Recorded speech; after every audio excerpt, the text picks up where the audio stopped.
In this episode of the podcast, we're talking to my good friend, Jared Gant. Now, Jared is not only an incredible artist and wedding photographer, he is an amazing business person. And specifically, I brought Jared on to talk about quite a bit, but we're going to spend a good amount of that time talking about systems and frameworks.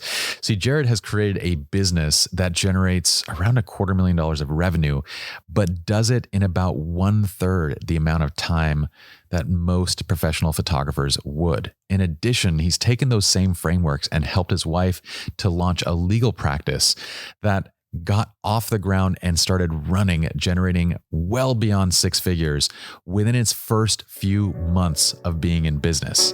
So we're going to talk about all that and much more in this episode. Let's go ahead and dive straight in. This is the TSS Podcast. It's a place for authentic conversations to uncover the stupid, simple truths that help us succeed in business, create better relationships, and lead more fulfilling lives. Welcome to Think Stupid Simple.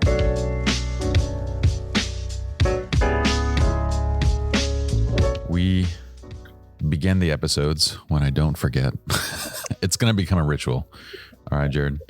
But the ceremonial lighting of the candles. I got some candles back there going. Yeah, light them up, bro. Left it burning all night long because my office smells great. That is horribly dangerous. Please don't anybody do that. I got one where the wick. Hey, do you know this? Do you know that you're supposed to trim your wicks? I have a wick trimmer. Yeah, I've heard that. But who really does that? Well, I didn't used to do it. And then my candle maker, yes, I have a custom candle maker. She got very upset with me because it apparently makes the glass, the casing of the candle, it makes it go black because the wicks, when you don't trim them, they smoke when you first light them. So I can see that. I find that a really wonderful way to start conversations. Jared, welcome to the podcast, my friend. I appreciate you taking time out of your day to do this. And I invited you on for several reasons. One, I really like having conversations with you. You're a very interesting person. You have a lot of great experiences. You are a wedding photographer, but I'm going to say this. Now, I already gave a little intro, but in this piece, I got to go a little bit more in depth since we're actually chatting here. Okay. I don't know if you know that I feel this way.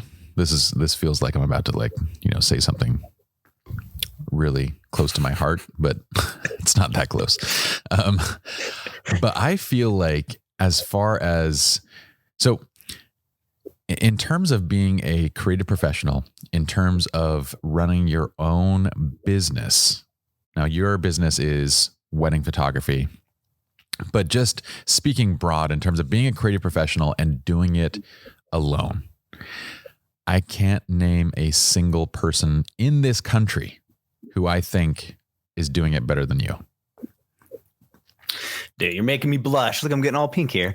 No, I'm serious. You are naturally pink to begin with, but I'm serious because one of the reasons that I love having conversations with you is from a business standpoint. Not only do you kind of understand and get the purpose and what everything that we're doing, you've not only implemented it, but you take every single thing and you refine it to a system better than to do a degree better than anyone I know. So much so that you can run a full-time wedding photography business generating a significant amount of revenue by yourself while also launching your wife's legal business. And that's kind of crazy. That's while also being a father, while also spending time, with you guys were just at Disneyland, right? Or Disney World. You guys at Disney World? Universal. Yeah. Universal. Yeah. Orlando. Wow. Okay. So anyway, I felt like on top of that, you have all these wonderful insights. You're a fantastic person. And I don't want to just fill this podcast up with just photographers because this is a broad audience platform for everyone. But there are people in the photography industry that are doing incredible things whose lessons and experiences apply to every creative, every business owner. And you're one of those people. So Thank you for being that person. Thank you for also being, if you guys don't know, Jared is actually our community leader as well in SLR Lounge communities. So you can actually have direct access to him, our amazing ambassadors, all those. So if you are a photographer, it's a fantastic place to be. So I don't know how you have, well, your systems, that's how you have time for all this. I can't tell all my secrets. You know what? So tell me instead, how was Universal in this post-COVID era right now? What was that like? I don't know if you'd say post-COVID. We're right in the middle of COVID, but it was as in like it's happened. We're in this world now of COVID. Yeah. Okay, I get what you're saying. Way better than I had anticipated. Now, we bought these tickets months and months ago, right when COVID started, and tickets dropped considerably. We're like, cool, let's get on this. Let's plan something for like 9 months out. COVID won't be around in 9 months, of course not. So we bought these tickets in like March or April, right when all the prices dropped, and we were super stoked to do this for a Christmas trip for our kids. But as the date got a little bit closer, we were watching, the news and travel plans, and we're like, this after Thanksgiving, if there's a massive spike, this thing could be shut down really quickly, Yeah. But Universal and Orlando Disney as well, I would have to imagine, seem to have really, really gotten their shiz together. I mean, they have in all the lines markers where you have to stand to make sure everyone's spaced. They have skipped every other line. So when you're doing the switchbacks and lines, you're not right next to someone. You're always at least 6 feet, which is great. All of the seating and all the shows is assigned. They have an escort that takes you to your seat and sits you down. Any rides that are a little bit more close, they limit it to just to parties, to families and whatever. And you can't board a single ride until they have put sanitizer in your hand and washed and made sure you cleaned your hands. You can't even get onto a ride until you've sanitized. So I mean, they are definitely trying really hard to abide by rules and just make sure that everyone is as safe as possible. Also, from my understanding, they're only admitting 50% capacity. They pretty much close the ticket booths at around like 11 in the morning. So if you're not there right in the first couple of hours in the morning, you're not going to get into the park. So anyways, it was awesome. Our kids really needed to just get out and run and play and scream and have a good time. So we're glad that we were able to do that. In preparation to going, our kids were most excited about the Harry Potter lands. And so in preparation of going, we read the first, actually I still have it right here on my desk. We read the first book to our kids during another vacation when we were road tripping in Utah this summer. We listened to the books, and then between Halloween and going on the trips, we watched the whole Harry Potter series. And so when the kids got there, they were Harry Potter focused. Day one, we went and got their wands and made the rounds. It was awesome. I was thoroughly impressed. I preferred more the Universal side. Yeah. You have to buy tickets to both parks in order to see it all, which is kind of a smart move on their end. You can't see all the Harry Potter stuff. Oh, I see. So they split Universal the Harry Potter and Islands of Adventure. Oh, wow. Okay. And so if you want to ride the train from Diagon Alley to Hogmeads or whatever the other city or whatever that's in there, you have to have a park hopper pass, which is super smart of them because they know that's what a lot of people are going for. What are they, like $170 now? What are those park hopper passes going for? So when we bought these back in March or so, we got 4 days, park hopper passes for 4 days. We stayed at the Universal Surfside Resort, which is the resort on site, and round trip flights from Denver to Orlando. And we were $2,400 into it. That's actually really good. Not bad at all. Yeah. I took my kids to Universal. This is probably like a year and a half ago before all the COVID stuff.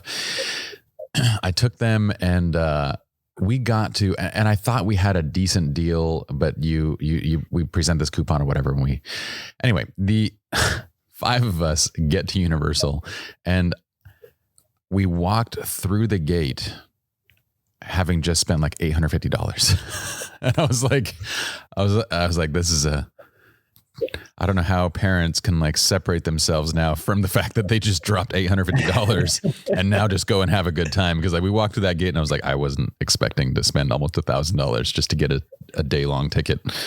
And this is living in California. Stings when you get in your first like 2-hour line. Yeah. No, it was kind of brutal. But I absolutely loved, the way that they took Harry Potter. It's probably the best Universal implementation of a piece of intellectual property that I've ever seen. Like that Diagon Alley, and that was definitely the highlight of the entire park, and just seeing the artwork and seeing how much time has gone into all of it. The one thing I was going to say is here's what's interesting to me, and this is just kind of more of what's going on this year. But as you describe all this, the accountant in me thinks of costs. I think, what is the additional cost of having people escort you, of having assigned seating, of spacing everything out, of bringing sanitizer? What is the additional cost of all of that? On top of that, I think they're running at 50% capacity. So drop the revenue by, I don't know, whatever percentage. And yet, despite all of this, and this is across the board, this is Disneyland, Disney World, Universal, every single theme park, every single attraction. You've got movie theaters that are barely even open. You've got all this stuff going on. And yet everybody's stock prices are going up. Disney is at 170 right now. I look at the market quite a bit. And when this whole thing began, just before it began, I think Disney was around $100. And then it was, I was thinking from my standpoint is they're going to release Disney Plus sometime this year. This is going to be a good time to jump in. But when everything happened, I was like, man, these event-based businesses are really going to be struggling. And they are, but everyone's stock is going up. I don't get it. I'm going to bring on a professional. It would be interested to know the breakdown of the revenue and where it's coming from, because obviously movies and media that you can consume from home is increasing, I would imagine, tenfold. I mean, tremendously. So maybe they take a 50% hit or even a larger hit than that in the parks. But if they're doubling or tripling or quadrupling their revenue through films that they're able to put out. I don't think so, dude. We have Disney Plus. So I just had my one of my friends on, Chandler, who is a creative director for Universal, and he works on pretty much any major movie release that Universal has in the marketing side.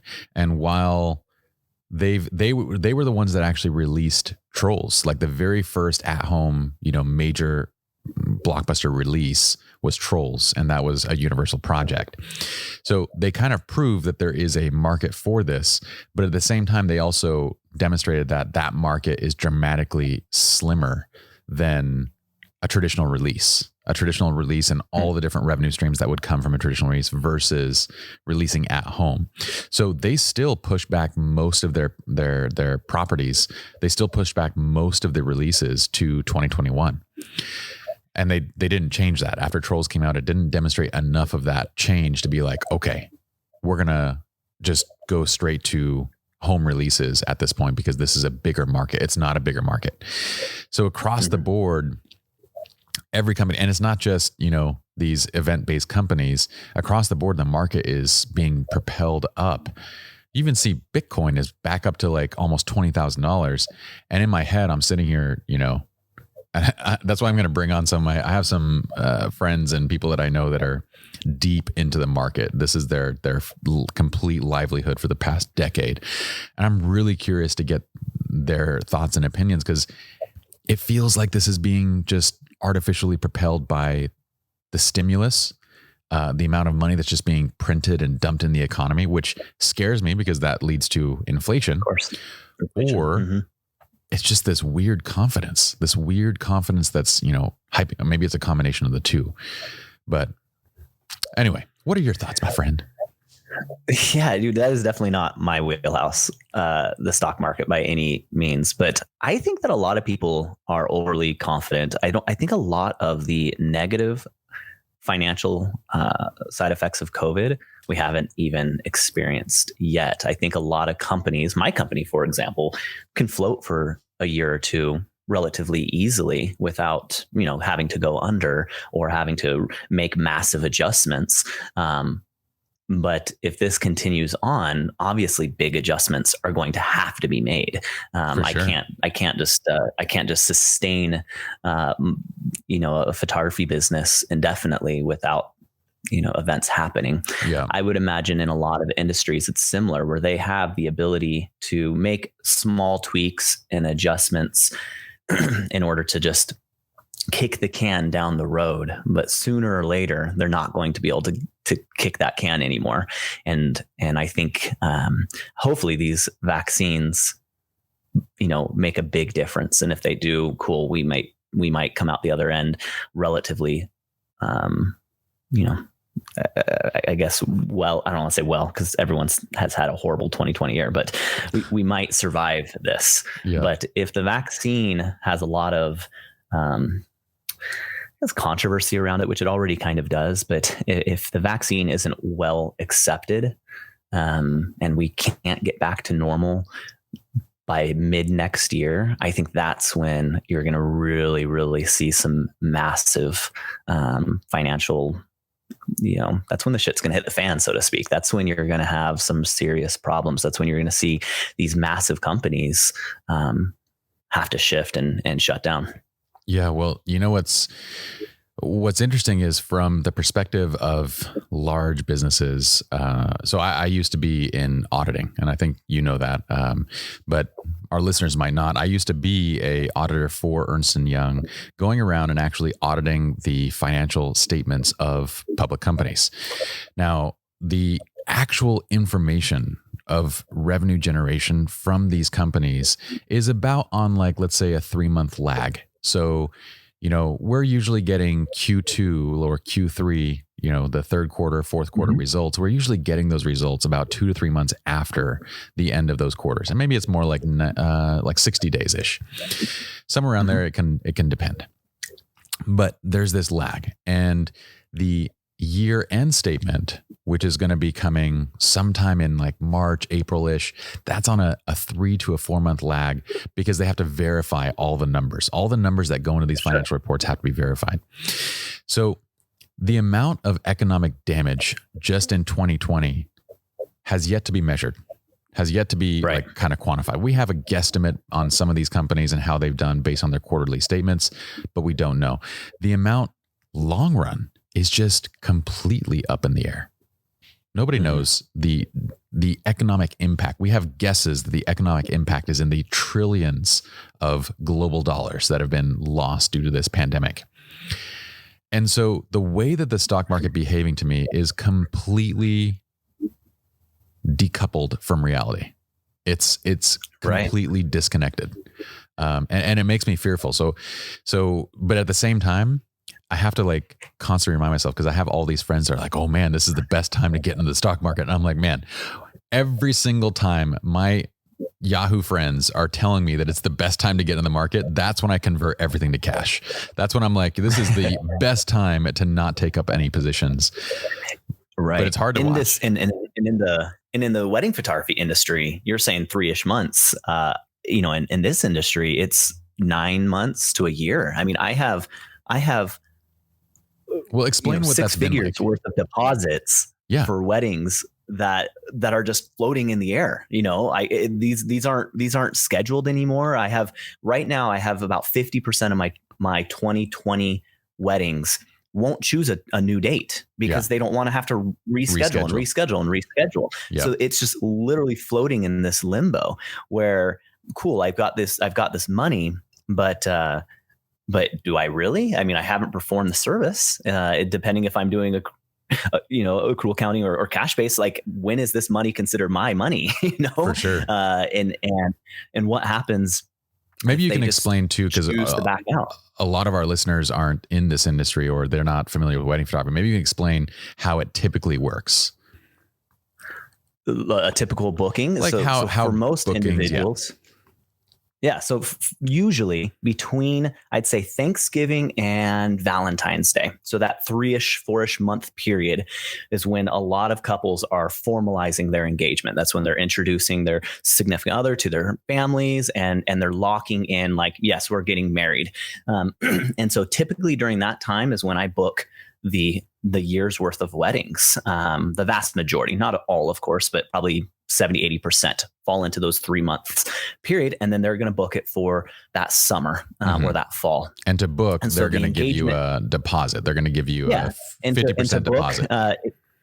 It varies. Some photographers take 50, some do, 30. I give my clients 3 different options. Basically, they can do a 33% initial deposit with monthly equal payments leading up to the wedding, or they can do a 50% initial deposit with the following 50% due 45 days before the wedding.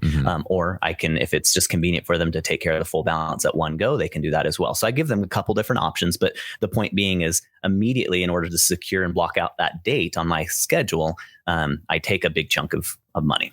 Yeah. And then essentially leading up to the wedding, by the time the wedding comes along, they're paid in full. But what's happening now is, so say someone booked me in March or February of 2020, and their wedding was supposed to be in August of 2020. That might be a kind of similar or a common scenario. Now August came around and they've just pushed it out into this limbo land. And so now they're not wanting to make their payments because they don't have a deadline, because they don't have a new date. And so that it's become difficult to say, yeah, no, you need to continue to make your payments, even though you don't have a wedding date, because they're not securing any spot on my schedule. And then what is happening, and the challenge that I'm extra nervous about, is while those couples are just floating, I have a lot of other couples that are coming in and securing 2021 dates. And so when that couple finally decides they're ready to book, the options and the availability is going to be very slim. All of the prime dates will be filled. And so then the problem comes, they choose a date and I'm no longer available. So the original contract that we agreed on was me photographing their wedding. And luckily, I've built in a postponement contract that addresses that.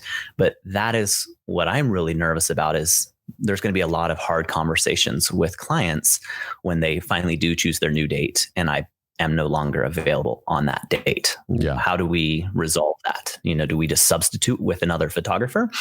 And even if I chose, a photographer that is equal in capabilities, or maybe even a better photographer, for the client's standpoint, they're not getting me. They hired me, and so anything other than me is a downgrade, even if it really isn't. It changes the perception of the product. Right. And there's going to be a lot of hard conversations when that starts to happen. So that is something that I am not looking forward to. My 2021 year right now on paper looks to be amazing. It looks to be probably one of the best years I've had ever. But we'll see. We'll see how it all pans out. Yeah, that's crazy. Brother, can you do me 2 favors? Can you kind of maintain distance with your mic? Because you go in and out when you kind of turn and move. And then get in here. Your video just got good again. Do you have a Google uploader or anything like that going on in your background that you can pause, or is there anything? No, I shouldn't have anything. Let me just double check on my task manager and make sure. And I'll Slack Bryn as well and just tell her to make sure she's not doing anything too heavy. I love that you and your wife are on Slack. That's hilarious. That's their internal family business communication. Okay, so just while you're doing that, I'm going to kind of do a brief unpacking of this. So essentially what we have now in 2020, this is for any event-based business. Okay. So we're not just talking about photography. We're talking about corporate events. We're talking about weddings. We're talking about, from the planning side to the florist side to video to production to every single event-based business. 2020, all of your bookings, which are essentially what you're saying is liabilities, because you're taking a deposit up front and the service has yet to be performed. So we have this outstanding liability that needs to happen to not only get the second payment, but then also to close out the contract. So all of these 2020 bookings are being deferred to 2021. Most people that I know are giving their clients, kind of a bit of freedom in changing those dates because COVID has been out of everybody's hands. Nobody planned this. Nobody could, plan for this. So everybody's trying to accommodate each other and also to accommodate losses of income, which has been a significant thing too. So now you have all these weddings that are being pushed from 2020 into 2021, all these different events.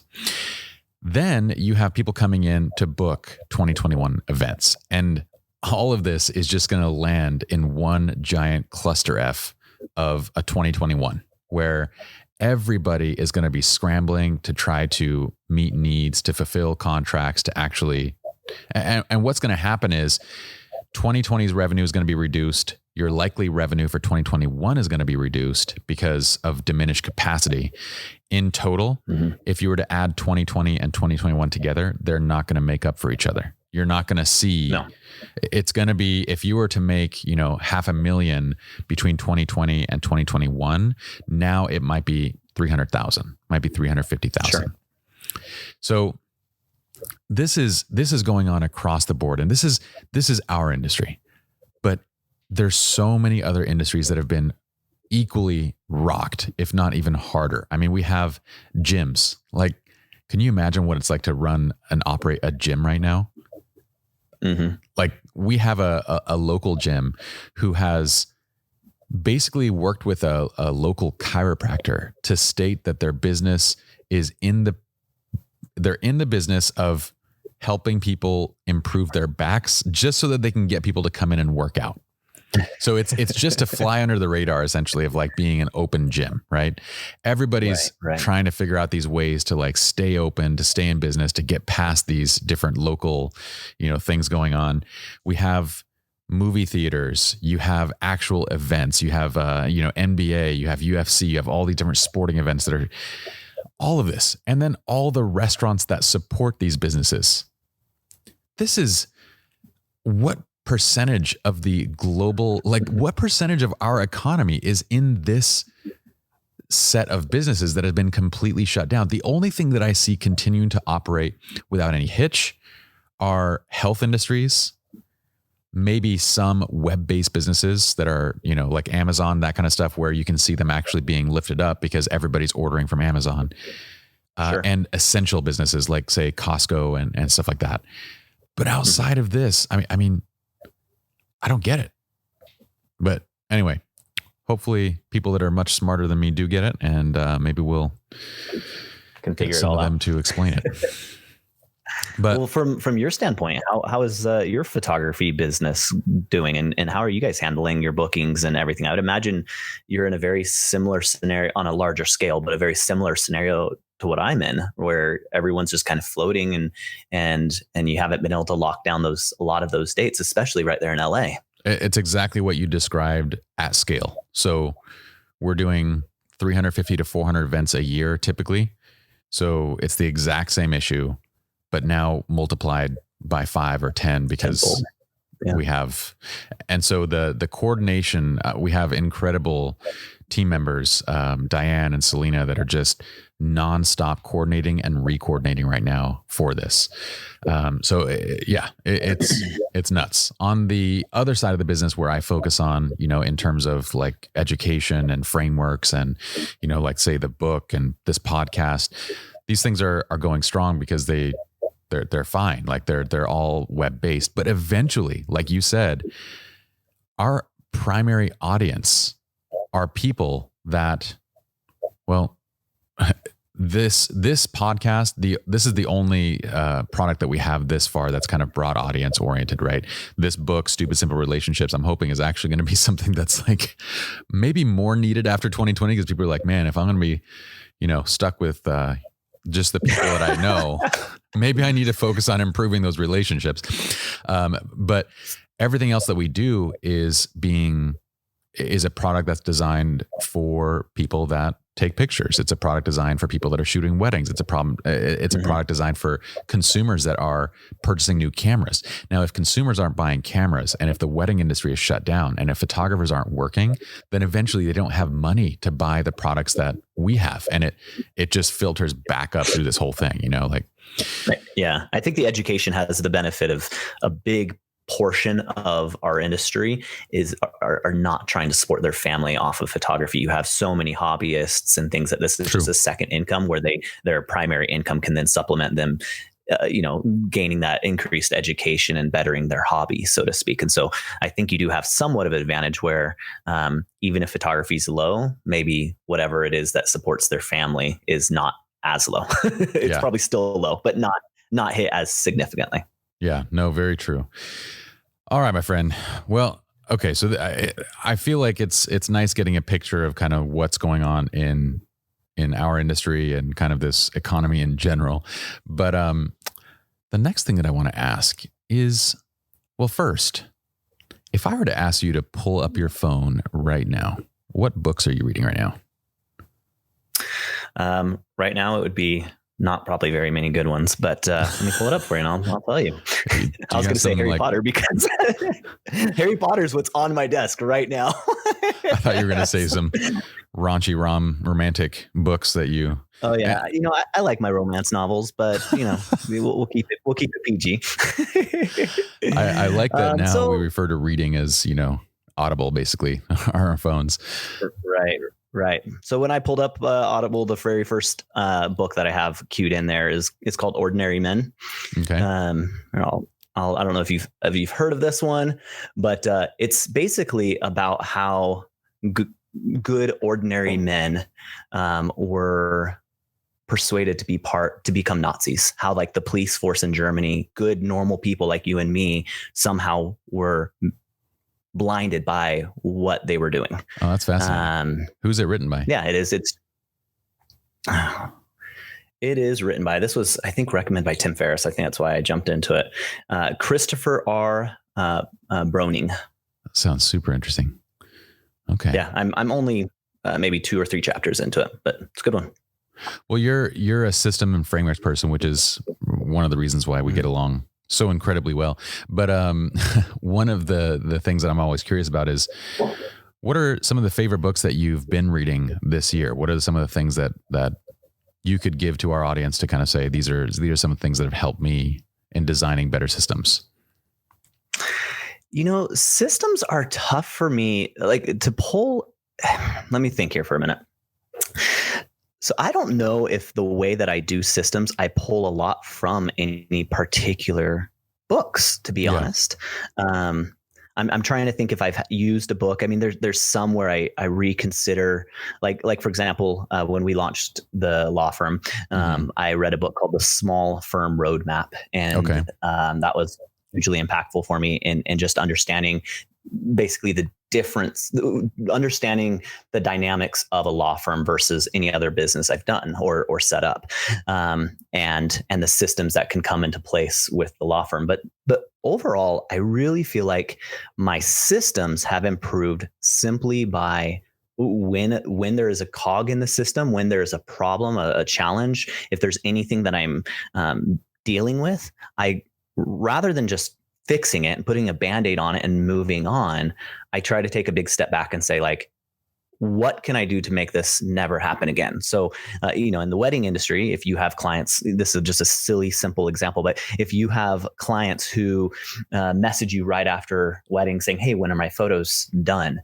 If you experience that more than once or twice, you can very easily set up a system in place for the day after their wedding to tell them how amazing the wedding was and to give them a full outline of what they can expect for the delivery process. Yeah. And so that's just a really simple automation that you could build into a system that you don't ever have to think about anymore. And any time I run into those type of struggles from just trial and experience of doing this for almost 10 years, I just pause and I map it into my client's experience. And I have a kind of a living document that I'm constantly editing and updating that has, it's kind of like choose your own adventures the way I think of it, but it has like all the different scenarios that could occur during my client's experience. And when I look over it, I try to identify which aspects of that require me personally and which aspects of that don't require me. Could be done by, an assistant, or it could be done by an automation, or it could be done in some other form where it doesn't need that personal touch per se. Yeah. Maybe to some extent there's going to be personal touch where I'm addressing them by name and I'm addressing their wedding date and I'm talking about their venue and things of that sort, but it doesn't require, a formal custom email every single time. And going over that workflow and being willing to constantly adapt it and change it has helped tremendously. And especially in this 2020 year with COVID, there's so many new things that I would never have to have done that now I am building in. I've had to remodify my contract. I've had to modify a lot of different things just to basically answer my clients' questions before they take the time to ask them. And that's kind of what I'm doing. Well, what's very interesting, and I'm actually going to ask you to walk through the client acquisition process and kind of the entire process on the photography side in just a moment, because I want to show how it translates to other areas. But if I were to kind of boil down what you just said, it's one, you're kind of looking to identify areas that are your secret sauce, right? Like your secret sauce are the things that have to stay in your hands versus all the other maybe more administrative functions of your business that could be handed off to somebody else. Sure. And then two, you're looking to identify recurring issues, recurring problems that pop up that can then be solved by adjustments to your workflow. So to see this kind of from a high level, if you were to walk us through on high level, I'm curious what your touch points are, because in a moment, I'm going to actually ask Jared to also walk through the launch of this law business, because you guys actually launched the law business, and granted, this is, Bryn's baby and her work, and she's an amazing lawyer, but it's incredible to me that you guys launched it in 2020 and have a beyond six-figure business instantly. It's, that is impressive. And I know that you've taken essentially the same framework, the same process that you have inside of photography, and you've just adapted it and applied it to her business. So let's focus first on the photography side. So what does it look like? I would love to know the process of finding a client, booking a client, and shooting, and which pieces you're actually touching. Yeah. So finding a client now, I don't find them. They find me. Like I'm doing very little to acquire my clients. This is because you've established a client base. I've built a reputation. Yes, that's right. So I've built a strong enough reputation where I'm literally receiving about between 250 and 300 inquiries a year, and I'm only trying to book 25 to 30 of those. Yeah. And so I have to do a lot to at this point to acquire leads. Awesome. There's plenty of leads that are coming towards me, which is fantastic. And again, that has come through 10 years worth of SEO and blogging. That's come from 10 years of working with venues and treating them right, and with wedding planners and treating them right. That's from having hundreds of clients that I've given a good experience to, and so they want to refer me to their friends and their family,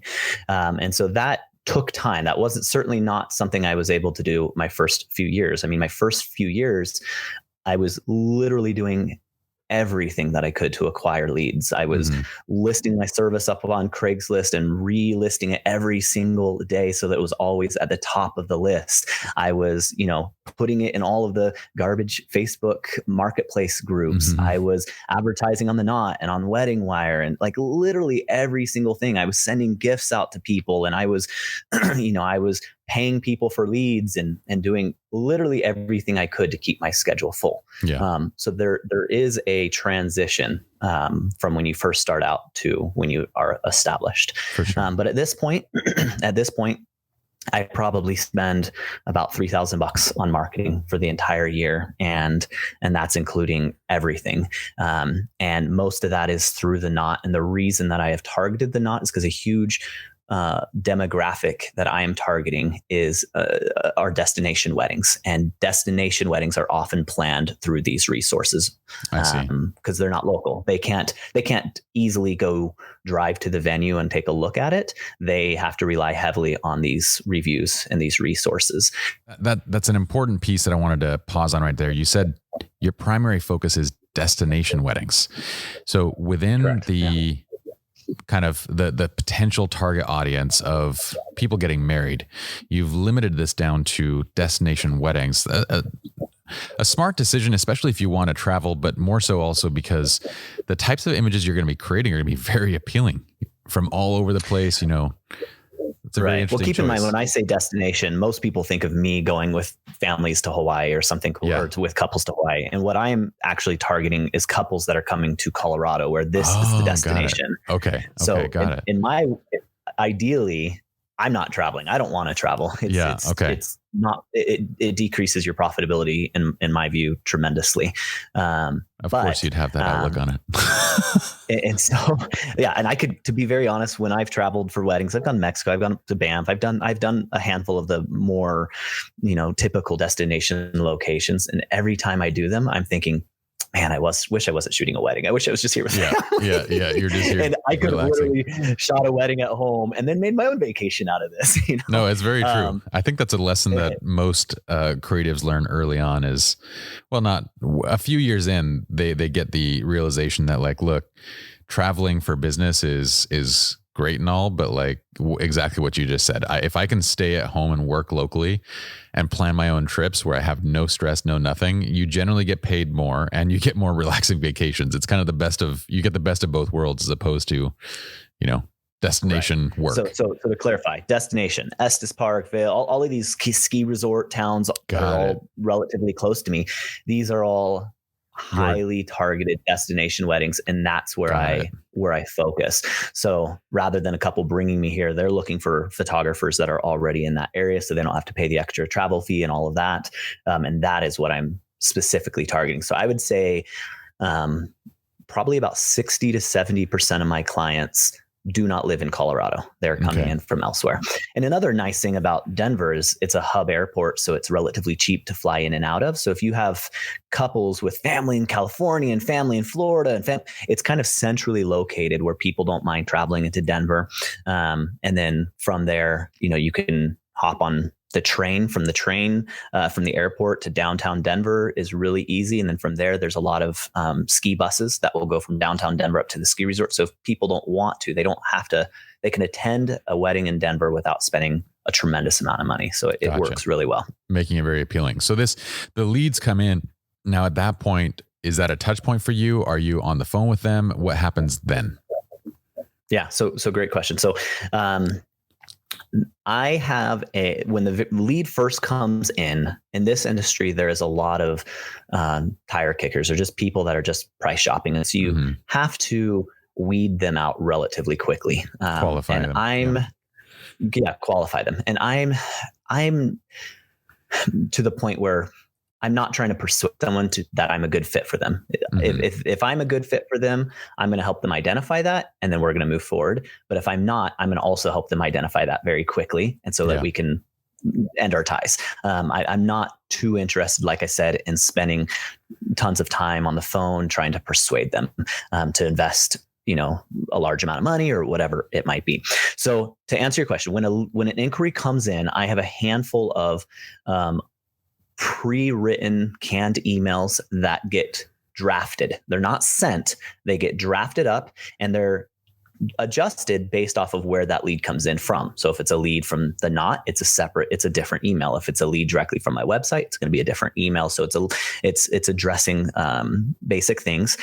And then I have it saved as a draft because I want to actually read their initial inquiry to see if there is something in there that I can relate to, that I can build a relationship of trust with them on. And so if they're referencing a venue I've already been to, I want to say that, I want to say, yeah, I love going and shooting at De La Terra. Here's a blog post from De La Terra. And I want to throw that in there as well. So the very first one is absolutely a personalized touch point for me to an extent. It's already pre-drafted and ready. And I make just a few small tweaks to it and then send it. And oftentimes I'll take a glance at their lead and it's just a very generic lead. And I just hit send on the draft right away. So I don't have to make any changes. So that is the very first one. And in that very first one, I include basically everything that they need to get the ball rolling, I include a link to my calendar so they can schedule an appointment. I contrary to a lot of what this industry thinks, I go ahead and send them pricing because, again, my pricing is in the top 5-ish%, I would imagine, for the state. And if $5,000 is going to terrify them and scare them away, then we're not even in the same ballpark. So if they have a $1,500 budget, I don't want to schedule an appointment with them and sit down with them if that's really what they're thinking. So I want to scare out a big percentage of those leads right away. So I share with them their pricing. And that does a couple things though, because that's very smart in your position. Like, so when we talk about pricing, I tell people, look, if you're just starting your business, you need to get people on the phone. You need to talk to every single person to get somebody to book, to get these people to actually trust you to book. Right. Sending off a price sheet when you're early on is kind of the death of your business because you have no chance to really impress upon them what you do beyond simply what they've seen. So you allow them just to compare what they've seen, and they compare price points with somebody else. And if they have nothing else to compare against and they can't really tell the difference in your work, then they simply go with the cheaper price.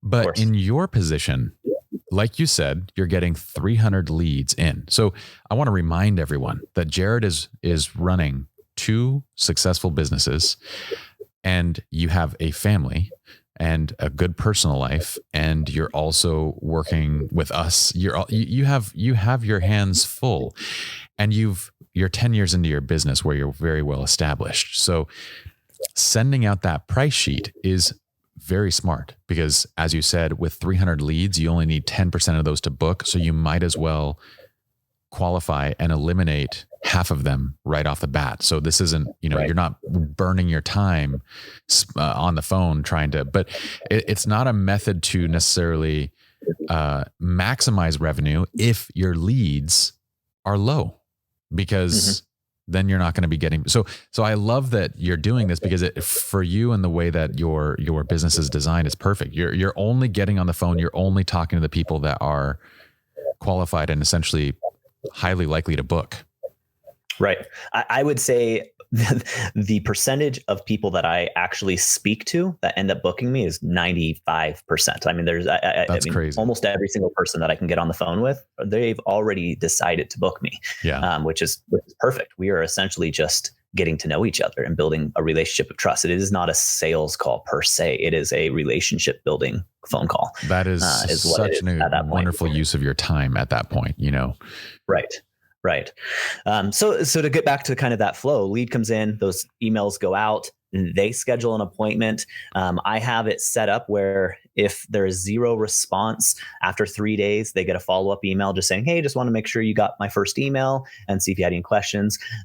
If at any point they respond to any email, it puts them in a different direction where they're not getting these follow-ups. But 3 days later, they get a follow-up. If it's crickets again, at the end of 7 days, they get another follow-up.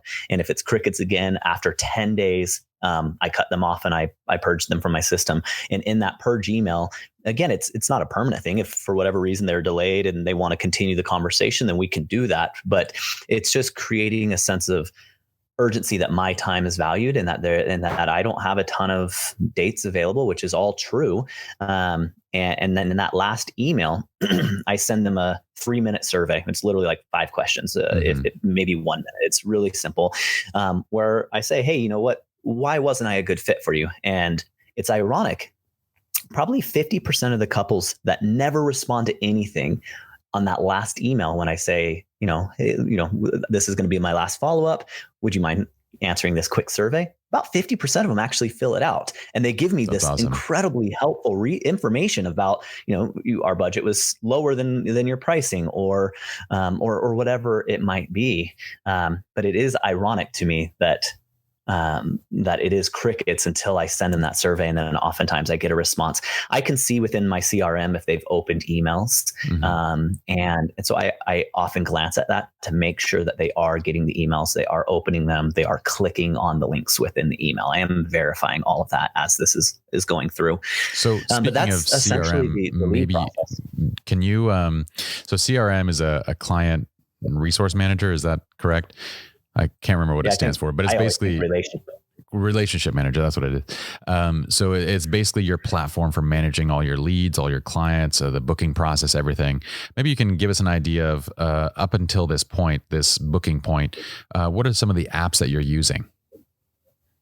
So Calendly for my scheduling app is what I'm using. My CRM, I'm using Tave. Okay. Is what I'm using there. And then obviously I use the full G Suite for everything, which all integrates in with Tave. So Tave, really not a lot up to this point. That's what's kind of the lead comes in. Tave helps you to generate the template email basically. And then when those emails go out, it has a link that goes to Calendly to actually book and put something onto your calendar. Yeah, I've actually made like little graphic buttons that I embed in the email. They can click directly on it. That takes them right into the calendar and everything. So it doesn't even look like a URL. It looks like a button that's in the email. That's so cool. Okay. So now they're at that. I think we're at the booking process. Yeah. So if they schedule something on my calendar, they will get a confirmation saying, "Hey, you've booked this time. Here's the link for the Zoom call." And then the morning of that call, they get a reminder, "Hey, don't forget we have a phone call scheduled today at 7. If you need to reschedule, you can do so here, etc." All of that's automated. I don't do any of that. And then essentially at that scheduled time, I click on the link just like they do, and we start our conversation. It's pretty straightforward. And then I have it set up where when the Zoom meeting is scheduled, a quote is already pre-generated and put into their account with a drafted email ready to go. So as soon as I get off the phone call, I review the quote. And if there's any special requests that they had or anything that deviates from a standard quote that I would give someone, which has lots of options and add-ons and everything else, I'll make those adjustments. But if I don't have to, it's ready to go. And then the email is ready to go as well. If there's anything customized again that I need to tweak in the email, I'll do that. But if not, I just hit send. So literally I hang up the phone. If there's anything I need to tweak, I do. It takes me a minute or two, and then hit send, and their quote goes out to them. This is, I mean, I hope our listeners understand that this is gold. Like what you're saying right now, up until this, I would imagine. So up until hopping onto that call, you've probably spent 5 minutes on each of these people, right? Yeah, correct. Yeah. You've made a couple tweaks to template emails as those leads come in, and you fired them off basically. And then you hop on a Zoom call, and that lasts 30 minutes to an hour? Yeah. Okay. And because these are mostly destination people, they're not coming into your studio or anything. You're hopping onto those calls because they might be all over the country and they're coming into. I don't even offer them to come in anymore at this point. I did for years. I built up my office to look nice, to have furniture and everything, to be a nice place that we could sit down and have these initial consultations. And then I was only having even couples in Denver. They don't want to drive 30 or 45 minutes if there's a Zoom choice or Zoom option. And so now even more so, right? I mean, post 2020. With nobody's going to want to come in. So I don't even offer any in-person sit downs. The only in-person thing that I offer is literally their premiere, their reveal at the end. I let them come into the house. We have a really nice formal front room, a projector and everything. And if they opt into that, that is literally the only time that they come into a studio or into my home. That's awesome. Okay. So at the point of booking, you've maybe spent 1 hour with these people thus far. Is that fair to say? Yes. And you're only attempting to book, let's say 30 of these weddings a year, and your booking percentage, because you've pre-qualified them, is very high. So you're booking 90 to 95% of whoever you actually meet with, which means to fill your entire calendar with bookings, you're spending about 40 hours a year. Yeah, that sounds right. Okay. Now let's keep going. So now you have the planning process leading up to the shoot and what happens after the shoot. Can you run us through that? So an important thing that I think you skipped that we need to touch on, and really, which is one of the more vital parts of my client's experience, is from the booking to their wedding. I have built into my systems about 15 touch points. Now, all of these are built in through automations, and these are all educational. These are all basically teaching my clients what to expect and how to best prepare for their wedding photography. So I have all of these resources that roughly every 2 to 3 weeks, and they're triggered and sent out based off of either their booking date or their actual wedding date. Some of those resources work backwards and some work forwards, so that we don't miss any. And all of it's out, and those emails are templated, but they are custom in the sense that they are referencing their venue. They are referencing them, and these are valuable resources. These are timeline suggestions. These are, preferred vendor lists. These are going to be, just things that they likely want to know. And it's building a relationship of trust with them where I can establish myself as an expert on this, someone who's experienced. And that is invaluable. By the time the wedding day comes, or about 6 weeks prior to the wedding, they have gotten various pieces of curated resources and information that is helpful and should help prepare them for their wedding day. So all of that's being sent out. But again, I'm not doing any of that. I get an email every morning letting me know which ones went out, but that's it. And it's awesome too, because if they have questions, then they initiate those questions like, oh, cool. We were thinking about unplugging our wedding, but we really didn't know how to. Thanks so much for the link to these Etsy signs. We're going to buy a couple of them. That's awesome. And so it's developing those conversations. And then if there are any questions that they have, they just respond to those emails. So it's giving them an easy opportunity to communicate with me. That's a then about huge 6 value weeks add. prior. Oh yeah, huge. And again, these resources as well are all up on my website, and they're all heavily keyworded. And so they're not just resources for my clients, they're resources for anyone. So a lot of my website traffic comes through these resources, people in Colorado searching for, whatever it might be, landing on my website, which is a win-win for everyone. Yeah. And then about 6 weeks prior to the wedding, they get a final questionnaire, which is really just when we're going to do the in-depth planning for their photography. So where we're going to determine, who the VIPs are for their wedding, who their family members are, and the wedding party. And I try to identify those individuals and call them by name and understand the relationship to some extent. That's where we determine the timeline and where I can have my say and influence on that timeline to ensure that we have appropriate times for the different aspects of the photography and then of the day.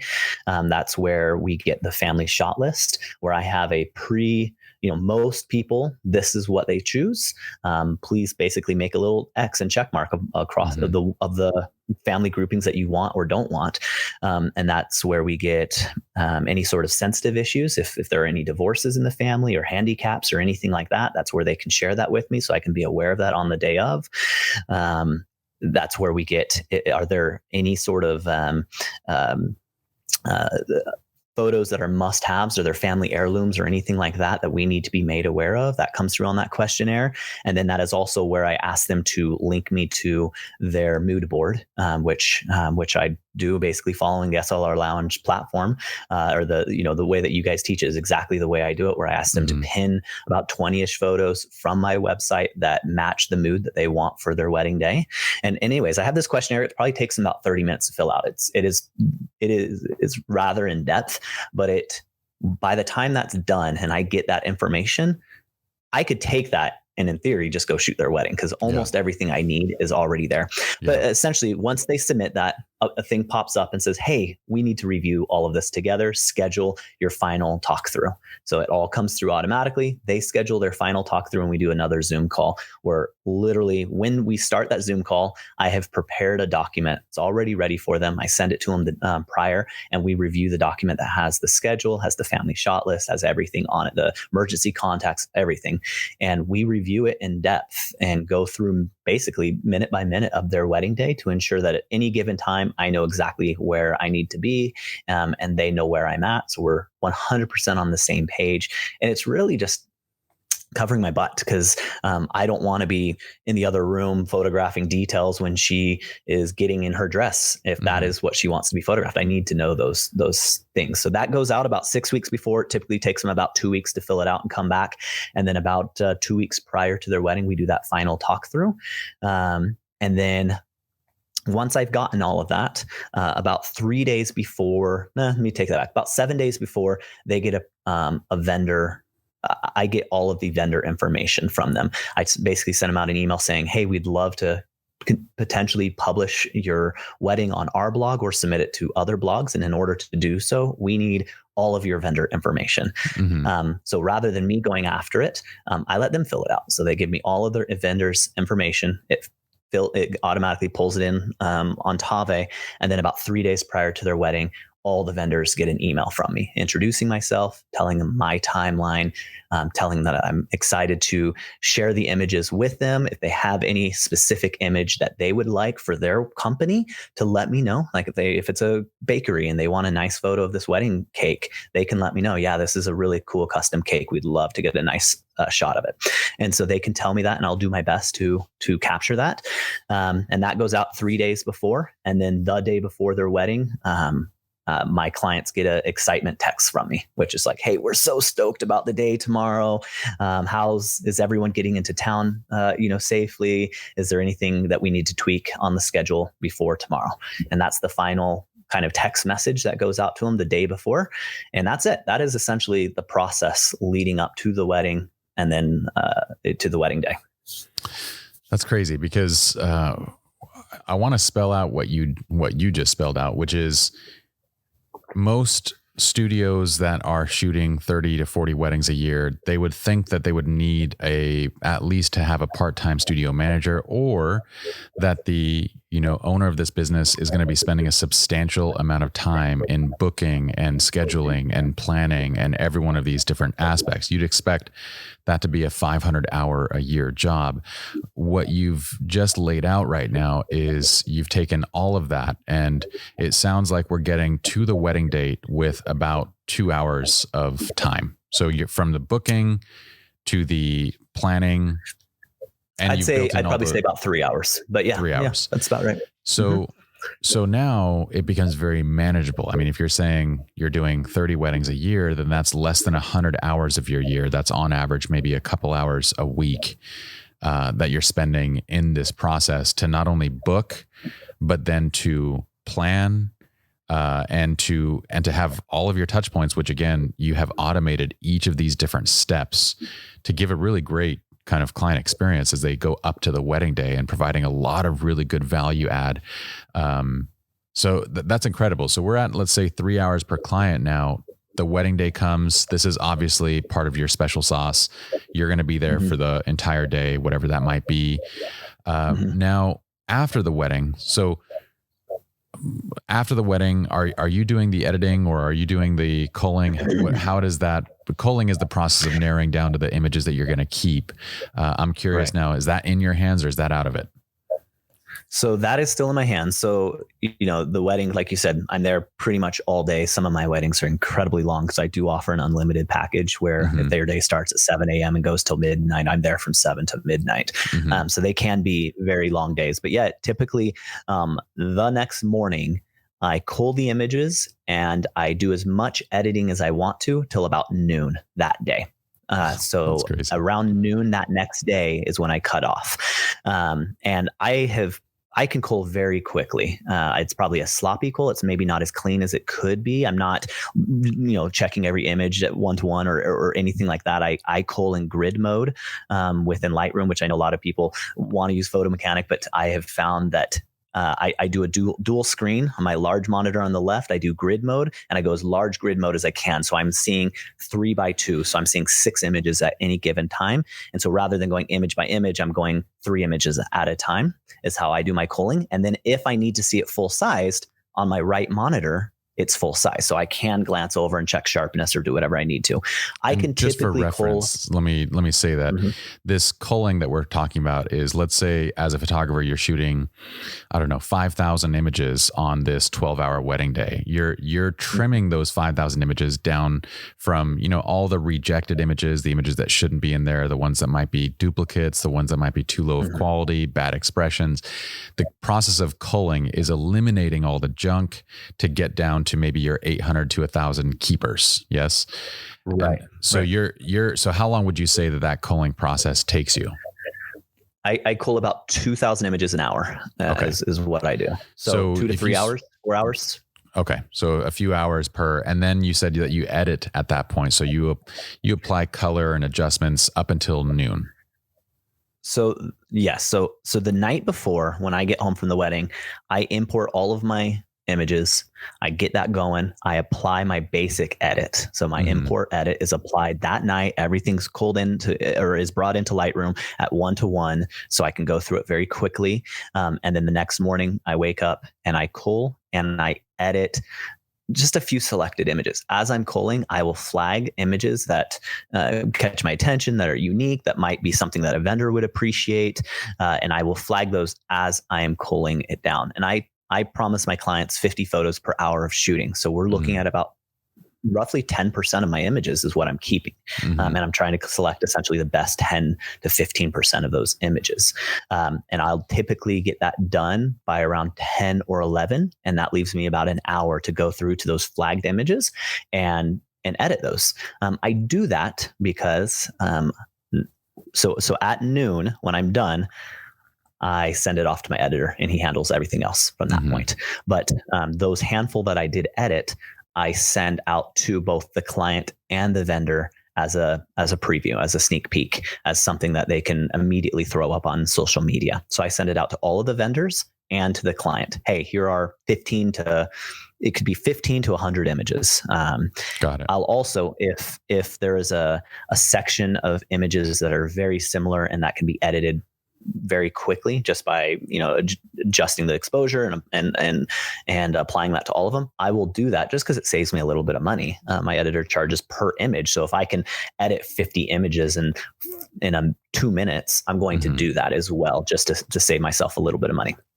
But yeah, I will do all of that until about noon, and then I send it out to my editor. I send out an email to my client saying it was so much fun. Here are a couple photos from your day. I'll send it out to the vendor saying, you guys did a great job. It was awesome working with you. I look forward to working with you again. Here's a few photos that you can use on social or do what you want with them.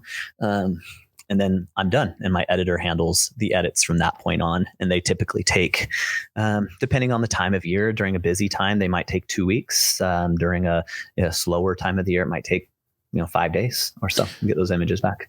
So at that point, let's exclude the hours of the wedding itself. The following morning, would you say that that's about 5 or 6 hours? How long is that editing and kind of sending off of those emails? Yeah, probably about 5 hours. Okay. So leading up to and after, so we have about 8 hours total per client in the leading up to, as well as the post on the editing side before it's handed off. And then you have the wedding itself, which might be between 8, 12, 14 hours. So let's average that to maybe 12-hour wedding days. Sure. 20 hours. We're in about 20-ish hours. We're at 20 hours across 30 different events. We're at 600 hours a year, which is basically quarter time. It's not part-time, it's quarter time of your schedule. If you work a 2,000 hour, a typical 40-hour week is a 2,000 hour week, a year, then you're roughly used up maybe 12 hours of your week, essentially, of a 40-hour week. You've used up 600 of your 2,000 hours a year. Yes. So when I get my images back from editing, this is probably an aspect of it that I could potentially cut out, but I don't want to yet. When I get the images back from editing, I still go through every single one by one. I create a duplicate black and white copy of every single image, and I review those, and I deliver roughly 60% in both black and white and in color. And then I review every single one and make maybe some minor tweaks. Okay. That process probably takes me another 2 to 3 hours, I would say. And then at that point I export and bring them up into the client's gallery. And then I blog 80% of my weddings. Now some of the blogs I push onto the website. Some of them are essentially just as previews for the clients or as just a bonus for the clients, but I will blog every single wedding, and I create a very simple highlights slideshow for them as well. So that probably takes another hour. So I'm probably into it another post getting it back from editing. I'm probably into it another 4 to 5-ish hours, I would say. Okay. But then at that point I send an email saying, so when I get them back from the editor, I send an email at that point to my clients that says, hey, we're almost done with your photos. It's time for you to schedule your premiere. Mm-hmm. And I give my clients, and I think I've chatted with you a little bit. I give them two options. They can do an at-home premiere, or they can do an in-studio premiere. And they can choose whatever they want to do. Like I mentioned, a lot of my clients are from out of state, so the in-home is going to make more sense. But I give them instructions of how to make this as strong of an experience as possible. I talk to them about, connecting their computer to their TV so they can see it on a big screen if at all possible. I talk to them about making sure that they're together and making a date out of it. Maybe getting some champagne or having a nice meal beforehand. And I really build up, because I truly believe that the most impactful part of this entire experience is when they get to see their photos for the very first time. And the absolute last thing that I want is for me to send it out to them and, them to be looking at it on their phone at work or something like that. I want that experience to be amazing. And so I've given them the tools and resources to make that an amazing experience from home, or they can come in here to the studio or house and we can create that experience for them as well. So they schedule that out. They typically schedule it about a week out from when I send that email. So I have plenty of time to polish up and finish the photos. And then that final experience, it goes out to them in segments. The first segment they get is, hey, is everything ready? And again, all this is scheduled. I'm not doing this. So when they say, hey, we're going to do this on Thursday at 7 p.m., Thursday at 6:45 p.m., they get an email saying, hey, it's almost time. Are you guys ready? You got everything connected?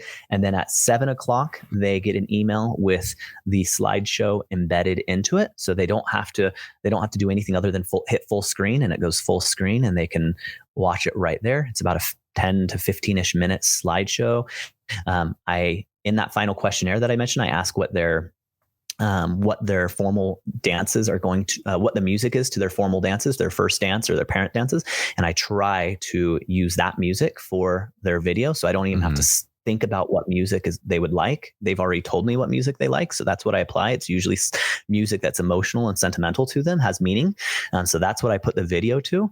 And they watch that slideshow. And then right after, so say they said 7 o'clock, at 7:10, they'd get another email that has 6 embedded videos in it that says how to use your gallery. And I've made tutorials saying, this is how you make your album selection. This is how you star your favorites to share with family. This is how you do this. This is how you do. So there's 6 embedded emails for the most common things that people would want to do with their photos right away. And so then they get that, and then they get the link to their full gallery in that email. So then they get to see, the first one, they got to see 150 photos, and now they're going to see all 750 or 800 photos. And so then they can go through them and heart their favorites and make their album selection right then and there if they want to. And then really the moneymaker in this whole experience is I give them, if they will text me a selfie of them having this experience together, which every client does, I send them a 24-hour discount code where I give them a fairly substantial discount that they and their family can use on any print orders for 24 hours. And it's the only time I give them a discount. So if they don't use it, then they're not going to get any other option or chance. And I send that to them in exchange for a selfie. And they all do it, and they get this 24-hour discount, so they can then go through and make those print orders right then and there while they're on this emotional high, while they're really, having this great experience. They go through and they start making purchases right then and there, where they get to save some money. So I want to let me just lay this out, because you have built I'm going to throw a ballpark number out there based on what I think your revenues are, but somewhere around $250,000 in revenue. Would that be a good ballpark number on average? Yeah, that'd be a good year. Yep. Okay. So you have a $250,000 business that you have built with what most people would expect to generate that kind of revenue as a photographer, a portrait wedding photographer. You would need to be full-time. So you would need to have your 2,000 hour a year to deal with all the clients, do everything. And you've done it in roughly 600 to 700 hours a year, which I find to be incredibly impressive. This is what I'm saying. Like when I started this off with I don't know of anybody that has built as successful of a business on their own as you. I'm telling the truth, because you have essentially created a full-time, wonderful career, yet you spend 1/3 of your actual full-time schedule doing it. And this is what has enabled you to then participate in our community. It's also what's enabled you to go and say, Bryn, my wife, I'm going to help you launch your business. So now going into Bryn's side and launching this law firm, Bryn left her law firm earlier this year, right? Yeah, she left it, let's see, in June, I want to say, of 2019. So not of 2020, of 2019. Okay. Mm-hmm. And then was it this year that you guys decided to launch the new business? So we launched the business in August of 2019. That's when we very first launched it. Now, how has the frameworks and workflow that you've developed on the photography side kind of now applied over to the legal side? I want to spell this out because I sometimes I feel like when people hear about a framework within one context, they have a hard time taking it out of that context and applying it to whatever they do. So I'd love to hear you spell it out so it's a little bit easier to. So this is kind of my pet peeve with the legal industry. And I think I've shared this with you before, but the legal industry is frustrating in a lot of sense where you're not rewarded for massive productivity. Yeah. You're actually penalized in a lot of ways because for sure. It is, traditionally speaking, in the legal industry, you get paid by the billable hour. Mm-hmm. And so why would you want to decrease your hours? That's what every client hates about the legal industry. It is. It's a really frustrating scenario because it's the exact opposite of what I've done, to be very honest, with my photography business. It's this very delicate balance where, and so that's why I feel like our clients receive the absolute best experience for the dollar in this state or in this area, or the legal clients that Bryn works with. Yeah. They are getting such high value for the amount that they're paying because so many firms are antiquated and, there's no, and I don't want to knock on that industry because not every law firm is like this, but if you wanted to handwrite your legal documents and it took you 15 hours instead of 15 minutes, you could. There's nothing stopping you from doing that. You and I talked about this. To answer your question, though, it's frustrating. So to answer your question, though, the legal industry is at the point where they're about to make a big modern jump because in a lot of states, I think Utah just passed this, and there's a handful of states where attorneys soon are going to be able to be owners of law firms. And when that happens, there's going to be, in my opinion, there's going to be a big jump forward. And I think flat rate billing is going to become a much more common thing because flat rate billing rewards you for your productivity. If we are looking at a service we're going to provide, and that service is worth $10,000, and we could, if we're billing that by the hour, that's going to take, say it's going to take 30 hours. But if we're billing that flat rate and we can get that down to 10 hours, that's awesome. And that's what we want to do. It's a win-win for everybody. A win-win for everyone. Because then the client, one of the big struggles with the legal industry is similar to the medical is you literally have no idea what you're going to pay until you're paying it. Yeah. Until you get that bill. Like a divorce can cost, if it's a non-contested pro se type divorce, a divorce could cost nothing, or a divorce could cost $50,000 if you have lots of assets and you have children and the opposing party is fighting fighting the custody, and there's a custody battle and you're having to go back. It could be very, very expensive, or it could literally be, hey, we both are at the same place where we want to separate ties and we can both come to this agreement. Let's go sit down in front of a mediator, which is going to charge you like $100 an hour. Let's mediate this for 2 to 3 hours in a formal setting and then file with the county and be done. You could file for divorce for like $1,000 if you wanted to. When and you be said done with it. $50,000, I raised my hand because that is roughly the arena that it got into for me. I think it was actually quite a bit more, but you and I talked about, that legalization of basically being able to be a business owner of a law firm. And we both said, I would love that. We were both like, dude, that is exactly what, I would totally be down for that. And some of the first things that we described doing was exactly what you said was, let's look at each of the common services for our business. Let's create that fixed rate model where you can come in and basically like you would purchase something off of a menu, you would just simply choose that item. It would be pre-populated, pre-drafted, pre-everything, and then would simply go for approval to an actual lawyer. And that lawyer would actually approve, do whatever they need to do. And it would completely flip the entire legal industry on its head. But that's not been possible yet. And so instead what we get is these ridiculous, I bill $400 an hour, and I'm not sure how long it's going to take for your thing, roughly around 30, maybe 40 hours for this. It can just depend. And I bill a minimum of 1/10 of an hour for any contact point. Yes. So if you send me a text message, that is a $40 text message. And so then I respond to it. If I can do that within 6 minutes, read it and respond within 6 minutes, you get billed 1/10 of an hour. And then if you respond back, you do that all over again. And so these contact points, every single contact point can be 1/10 of an hour. That is really how these big law firms make their money, is they touch a gazillion times and they don't combine that time. Or they touch something for 30 seconds and they bill 1/10 an hour for it. Yeah. Or they send I'll ask very simple questions. And I have let's say I have a lawyer on retainer, and this has been my personal experience many, many times. I have someone on retainer. I send a very simple question. What do you think about this? It's literally a 1-line question. And what I get back is like a 2,000 word essay. Here is this case where this happened. This is this case where this happened. This is this case. It's like I went to law school, only this thing cost me $400 because it took them an hour to write. And it is the most frustrating thing in the world, where I'm sitting there going, I'm paying you because I want your expertise. I don't want you to spell out to me what are all the possible scenarios. I want you to simply write back and say, it's likely that this is going to happen.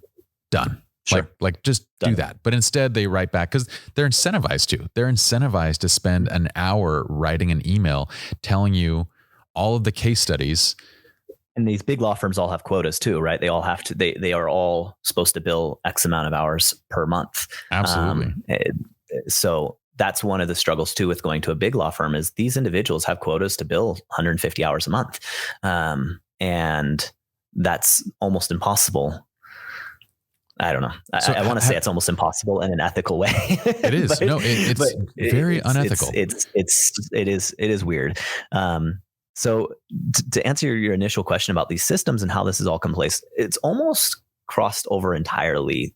Yeah. 100%. Like, systems are systems. It's the same process. Now, the actual system that you put in place might be slightly different, but identifying a cog in the system and taking a step back and fixing it is this. It's the same thing. It's slightly different because the cogs have a different way about them. I mean, Bryn and I just sat down yesterday and we're discussing her law firm we've set up as a paperless law firm where everything is digital, where we don't want to have closets full of paperwork. Absolutely. We're digitalizing everything. But some clients have been bringing in original documents and wanting us to store them or file these for them. And so we just sat down and looked into our process of how we can persuade the clients to not drop off original documents, but to drop off either copies that we can scan and then throw away, or just email them to us, to take that whole step out of it. And so that's an example of, this was the cog. We have these deeds and these formal documents that we can't throw away, but we don't want to hold on to them either. So what are we doing with these between?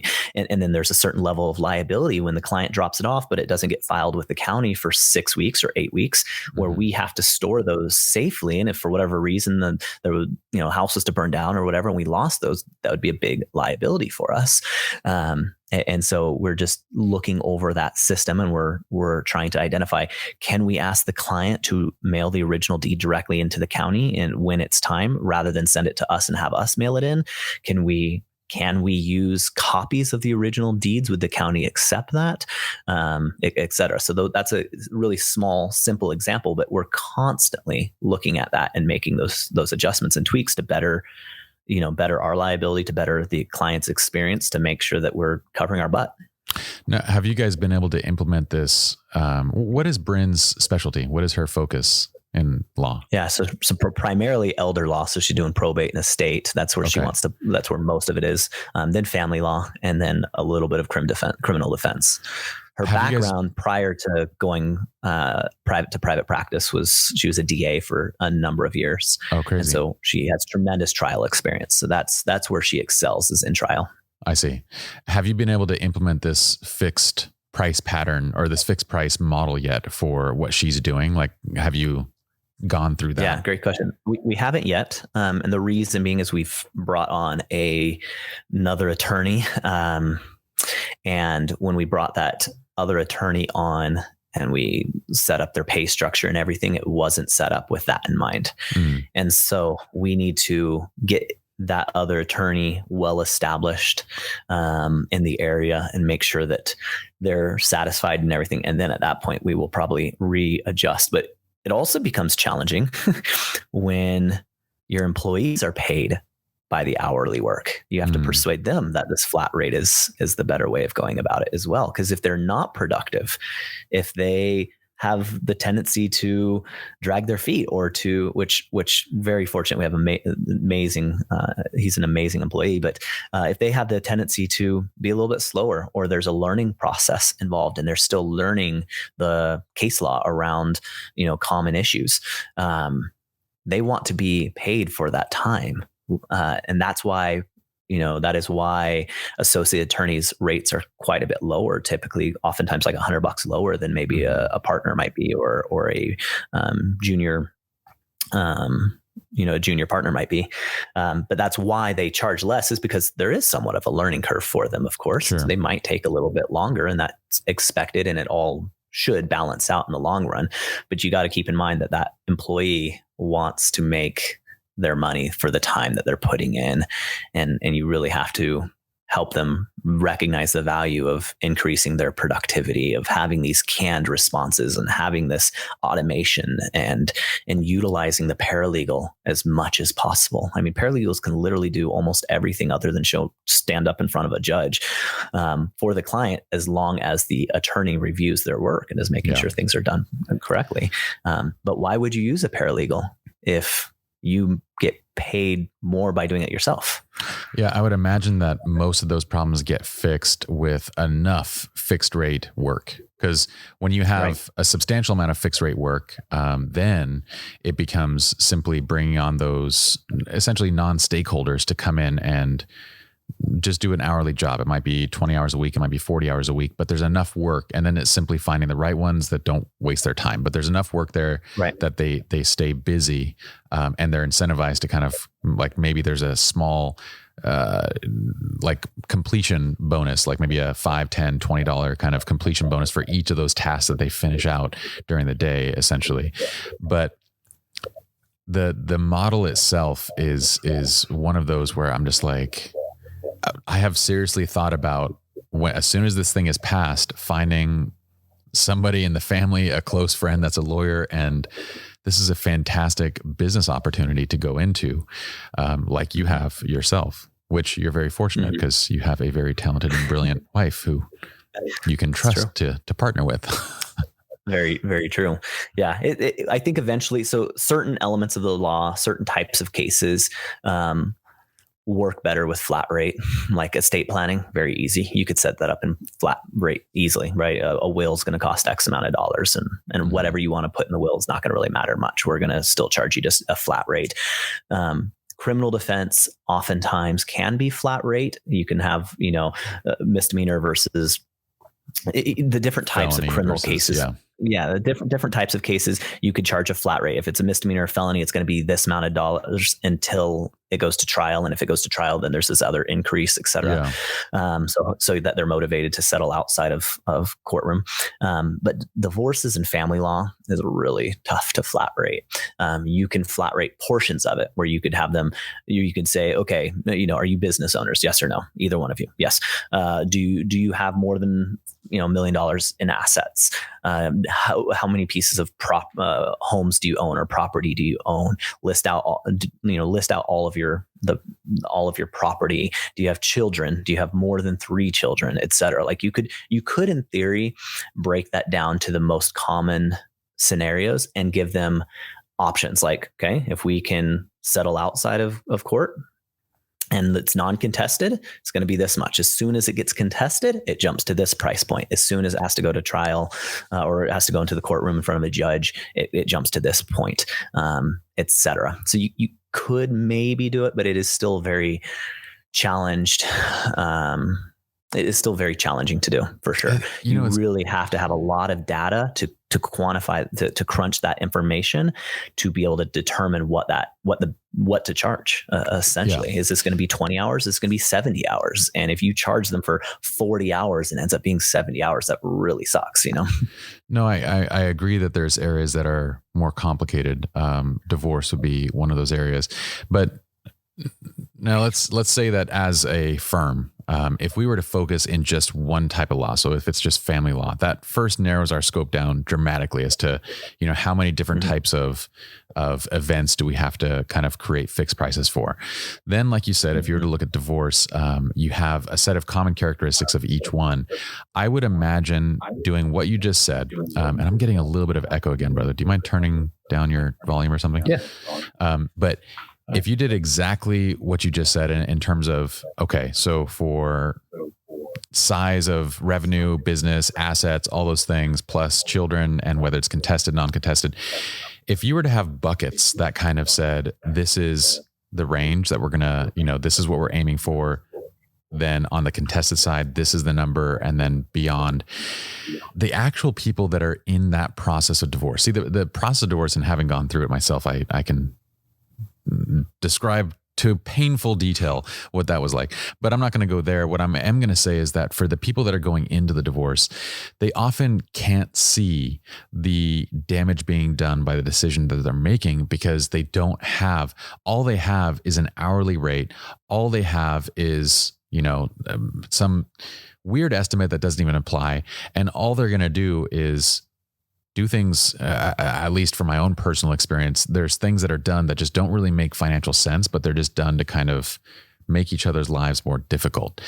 And if you went into that process and you said, this is what it's going to cost if you don't make each other's lives difficult, this is what it's going to cost if you go in and you start contesting and doing this. And if the difference there is $10,000 versus $50,000 and it's right up front in a fixed rate, then it's super quantifiable. Like somebody could go into that and say, you know what, we're going to make this process easier on each other. We're going to go with that first option.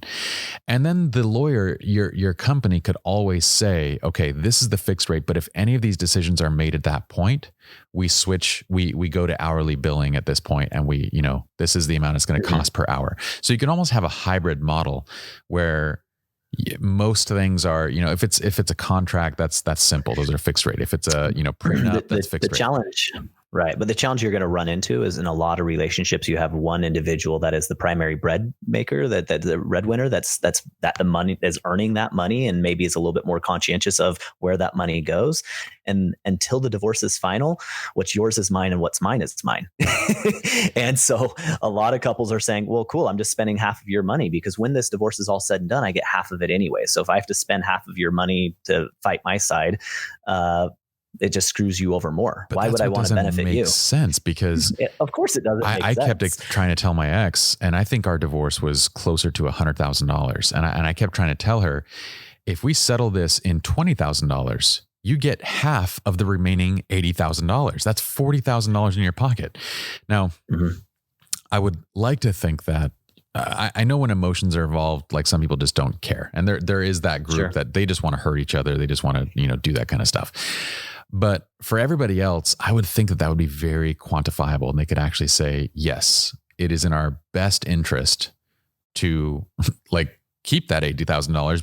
Like, it's better to keep that $80,000 between the two of us than just give it away type thing.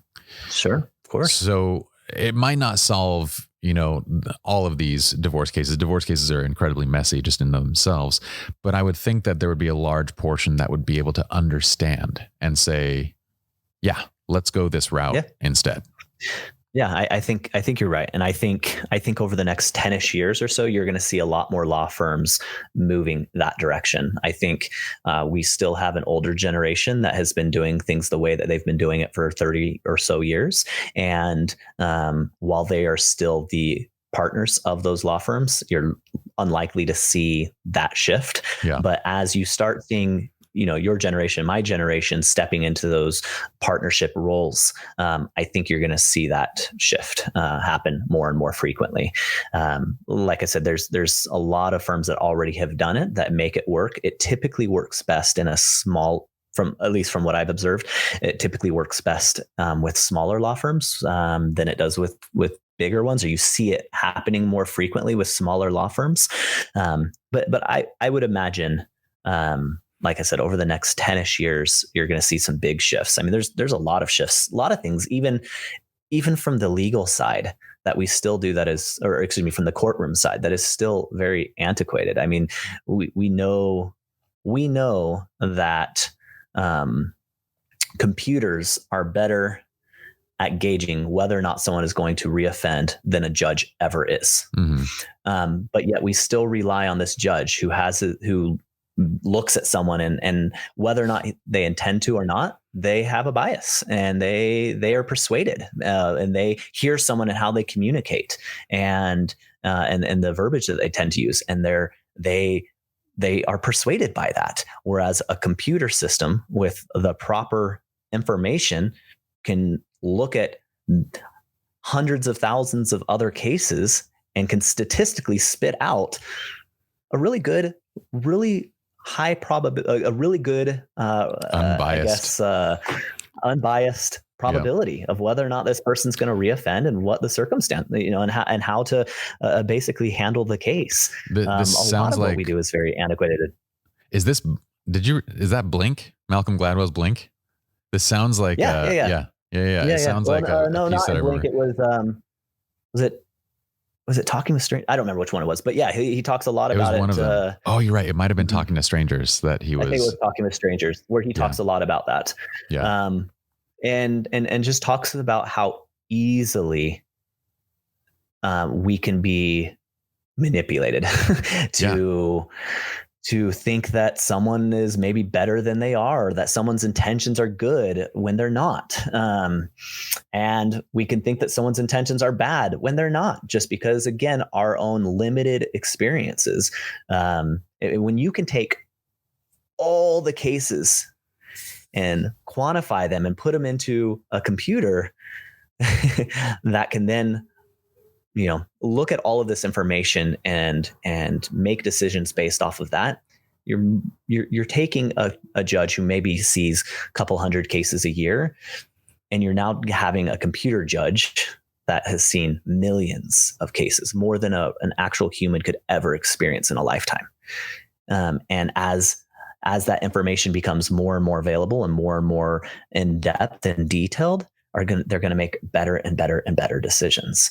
And so I don't know what's going to happen. This is kind of a weird tangent, but I almost think of it comparable to like Tesla's automated driving. Mm-hmm. How I would imagine at some point it will be unethical to let a human drive, because the computer will do such a better job because they have billions of hours of experience driving, whereas a human would never be able to do that.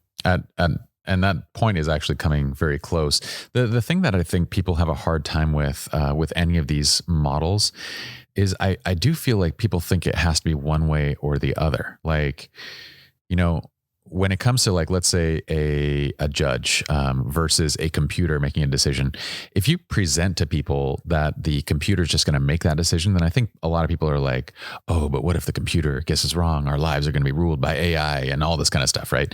But there's a very simple model that could be implemented, which is just the AI that's backed by a human that make sure that, there's nothing odd about the particular situation. Like it's essentially a decision that is then verified.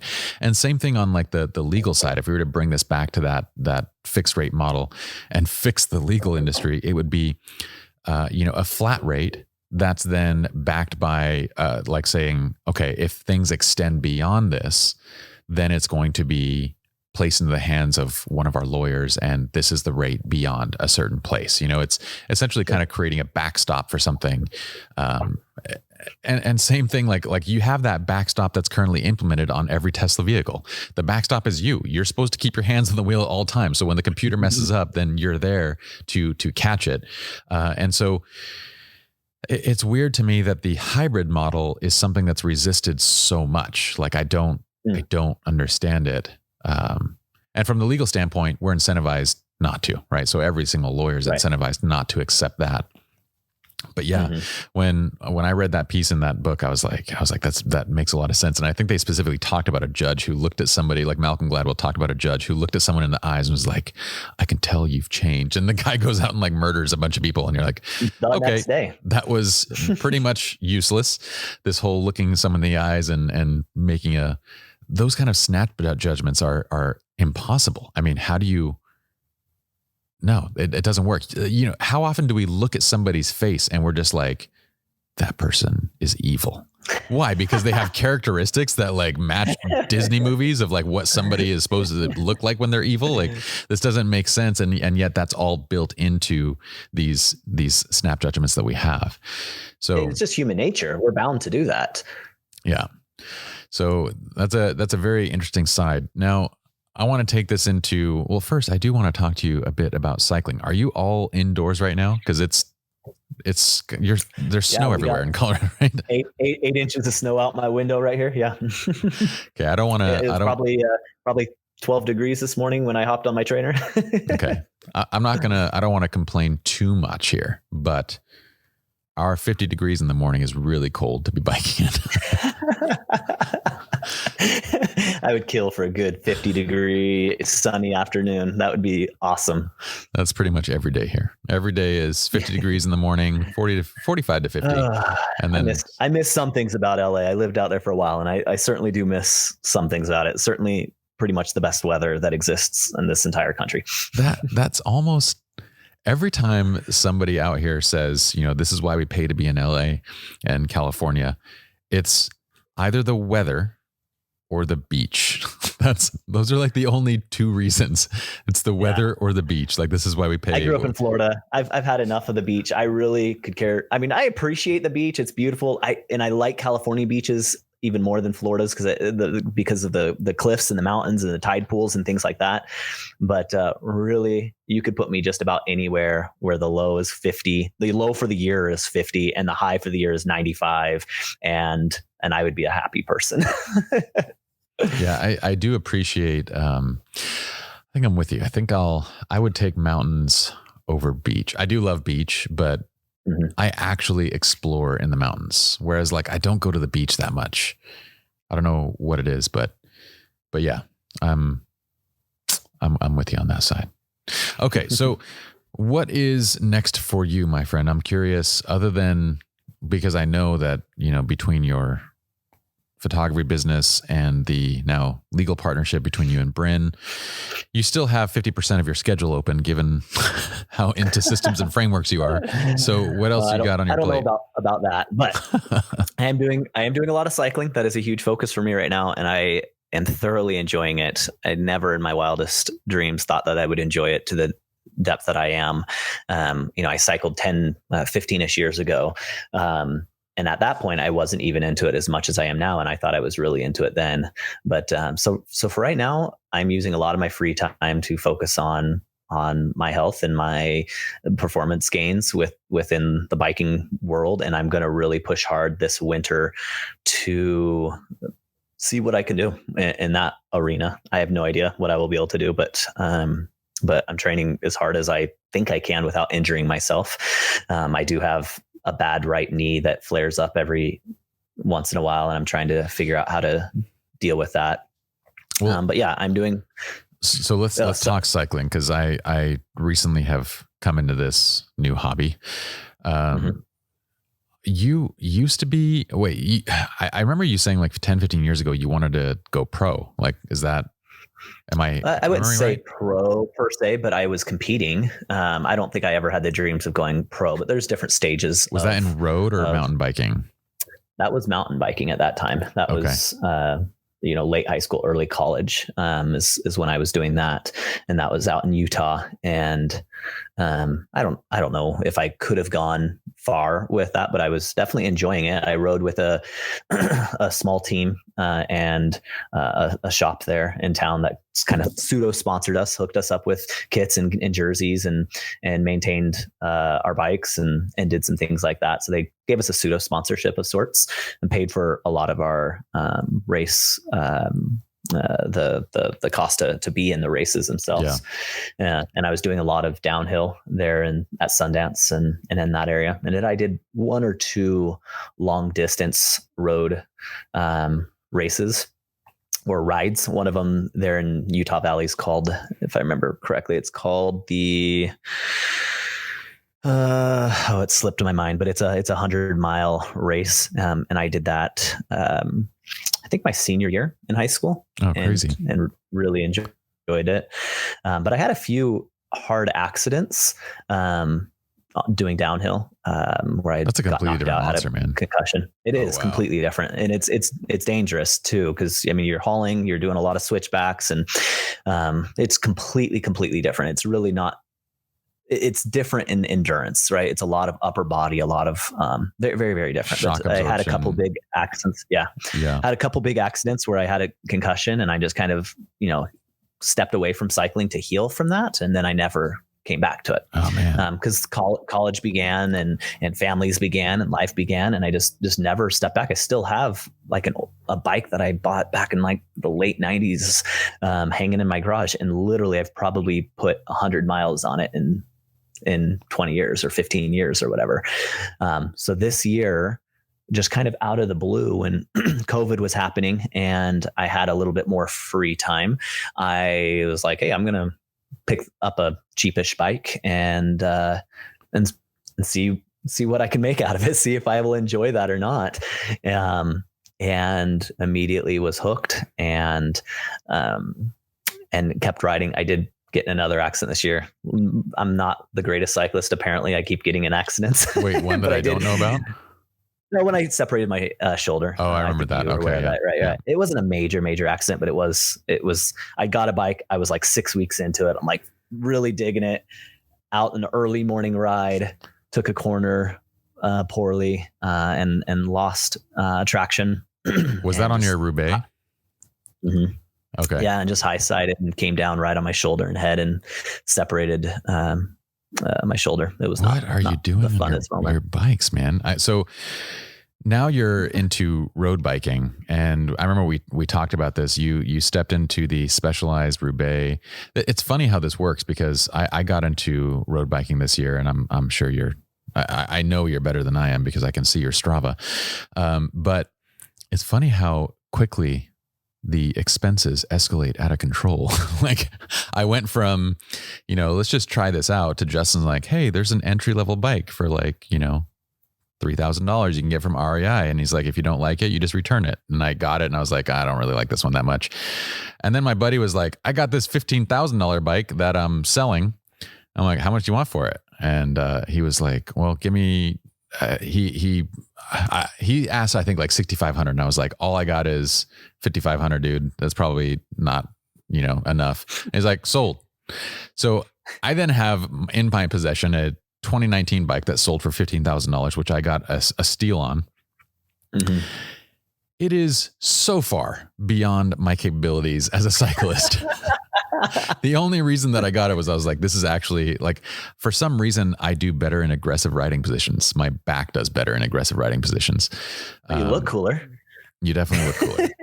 But here I am, like, this is I realized in stepping into it that I am the Uncle Bob of the biking world, like 100%. And for those listening who don't know who Uncle Bob is for every photographer that goes and photographs a wedding or anything, and you have the amateur that stands next to you who's like, do you mind if I get this shot too? Only the amateur is using equipment that's like $40,000 and it rivals everything that you have. Only the pictures that they're taking with it are just absolute garbage because they don't know how to use the equipment. That is the Uncle Bob. And I am that. There's nothing worse. There's nothing worse than at a wedding. You look over and Uncle Bob has the next newer model than you do on your camera. And you're like, damn it. Yeah.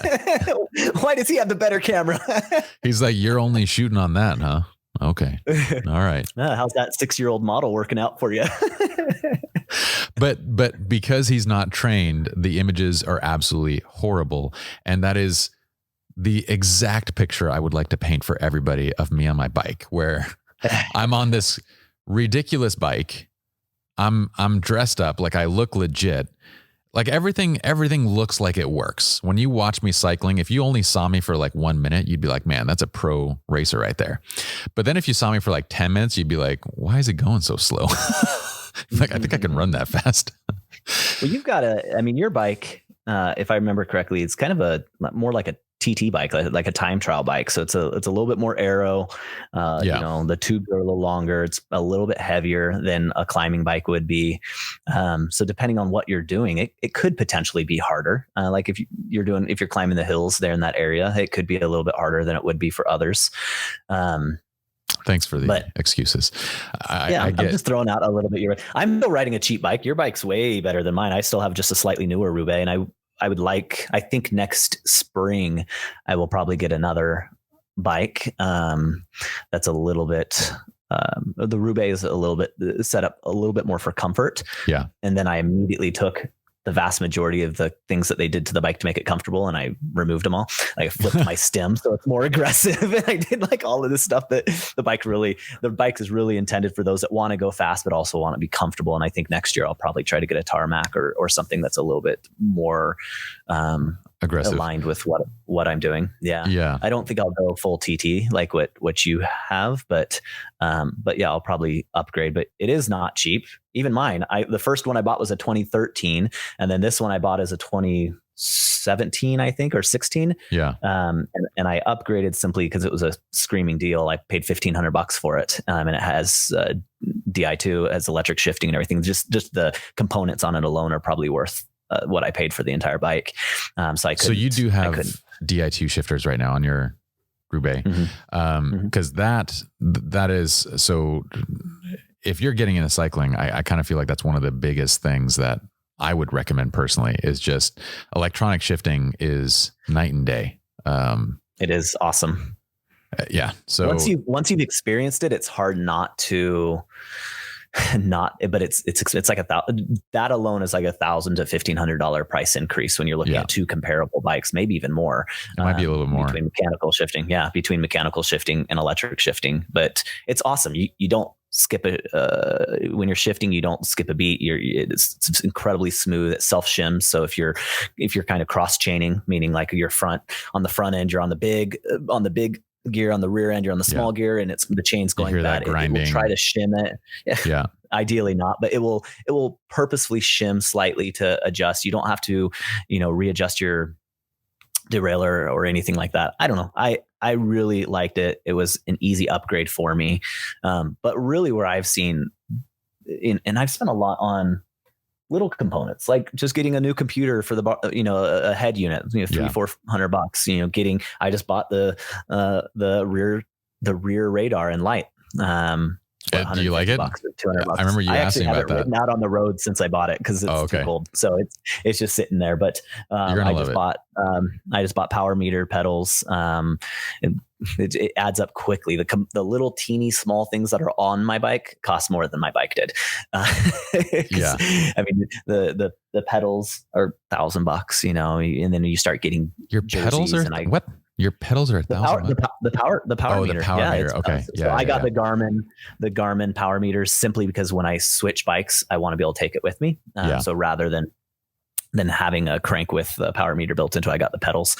So those new are $1,000. Luckily, I was able to find them used. And then the kit, if you get the first bibs I bought were cheapish. I got them on Amazon for like $50, but then I upgraded and got some really nice bibs that fit me much better, and they're not cheap. $200-300 for a set of bibs. Nice jersey, $100, $150 for a shirt, basically. So you'll appreciate my setup because the bike is very legit, but I'm still using I have one set of nice bibs, which I call them the Bone Ragers. It's the weirdest name, Bont Rager. It's the Bone Raiders. I pronounce it Bontrager. I'm sure that's probably how it's supposed to be, Bontrager. Anyway, I got Bone Raiders. And the Bone Raiders are awesome, which I dig those. But most of my like my cycling wear is Spone, which is almost as weird of a name.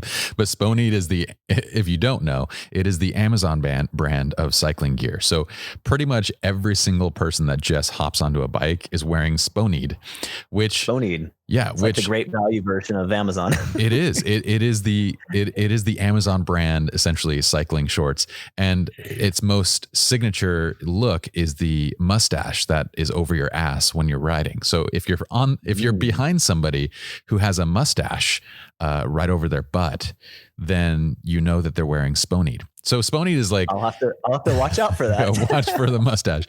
So Spone is like the quintessential beginner's thing, which doesn't make any sense considering that I'm on a $15,000 bike.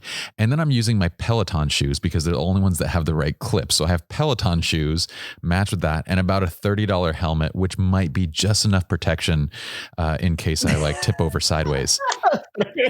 So when it might, like, Justin looks at me and he's like, dude, you are like a cluster F of biking wrongs. And I'm like, I understand. Like, I really don't care. Do you have a Peloton? I used to have a Peloton. Okay. And the funny thing is I sold the Peloton going like, man, this is really boring.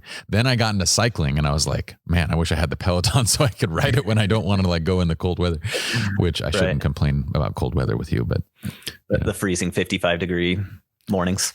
It gets cold, man. It gets cold. So I feel breeze. Like, yes, but there's something about me where I think the Iranian in me was designed for warm weather. Like, I think I'm desert people. I'm designed for the warmth. So when it's 50 degrees and we're cycling at speed, I can't get warm. So I'll wear like sweaters. Like, I'll wear sweaters out cycling and Justin will be like, dude, that is so not aero. And I'm like, I don't even care about aero right now. I just need to stay. He's like, you're going to be sweating by the time you finish. We'll do a 2-3 hour ride. And I'm like, I'm not sweating, dude. I'm barely warm right now. And it's like, that's unbelievable. So you just got to get a good base layer. So rather than putting like, I'm just imagining you like on this like parka style, like warm, like sweater on top of your jersey. That is exactly how it looks. You got to get a nice, good base layer, like some just good long john type underwear and stuff to wear under your jersey. I have compression on under the jersey. I was wearing compression. I'm still cold. A warmer compression. Do you have long compression? Like, is it going down to your ankles and to your wrists? Yeah, I have. I mean, it's like compression for regular workouts, but like I have a compression layer on, then I have my biking jersey and my bibs on over the compression. And then I have a long sleeve shirt over the biking jersey. And then I have a sweater over the long sleeve shirt. So, and then the other thing that I was going to say you should probably look at is just getting like a wind stopper jacket, like an actual jacket that's designed for cycling to cut the wind from penetrating and getting through. Because your sweater's certainly not going to be doing that. I don't trust anything anymore. I can't stay warm, dude. But it's whatever. Honestly, I wouldn't think too much about it. I think a lot of people can get caught up in the hype of high end jerseys and stuff. And I've certainly got into that for sure. But I will follow a YouTuber that does a lot of testing. He did a video months back where he tested the exact same distance at the exact same power wattage using a bunch of different jerseys, like basically club jersey, street clothes. He actually put on like a motorcycle jacket and a bunch of weird stuff as well. And then all the way to like a TT time trial, like skin suit with the smooth helmets and everything else. And the difference is there is a difference considering that it's that the only thing you did is change your outfit, but for someone like yourself, just focus on like the power that you're putting out and don't focus on the actual speed and you'll be just fine. Wear whatever you want to wear to be comfortable. I heard the slam in that, dude. I heard that for someone like yourself. I heard that. Well, for someone who's cold all the time, you should move out to Bakersfield and where it's nice and toasty for you and you'll be in good shape. No, I agree. If we were talking photography, I would say, just stick with your iPhone. You can get really great pictures with that. Learn how to take pictures. And then learn how to ride well, push your FTP, push your power. Then when it comes time to compete, if you decide you want to compete, then invest a couple $100 into a nice skin suit or nice jersey where it's going to save you a minute or two at the end of your race. And that's when it will make a difference. But just going out for a workout or casual ride, it's cool to look awesome and look the part. But for your actual workout, that doesn't matter. I think you know me. I could care less about the way that I look in general. But on the bike, I actually find it like I go out with Yvette a lot, who's Yvette, Justin's wife, is becoming quite the writer, actually. And I'll go out with her a lot. And I wear my sweater, and I actually kind of like wearing less aero stuff. So less aerodynamic clothing, because it pushes you to ride harder. So like to keep up, you have to put out more power. And I find that I get much better workouts doing it. So as much as I joke around about it, I'm like, unless I'm with Justin, if I'm with Justin, like I'm like, I have to wear all of my aerodynamics. I need every bit of help possible if I'm going to go riding with Justin. But Yen's getting into it too. So we just got her a crazy fancy, the Specialized Creo. Is it Creo? Creo. It's kind of top end electric bike. But it's legit. I don't follow the electric bikes.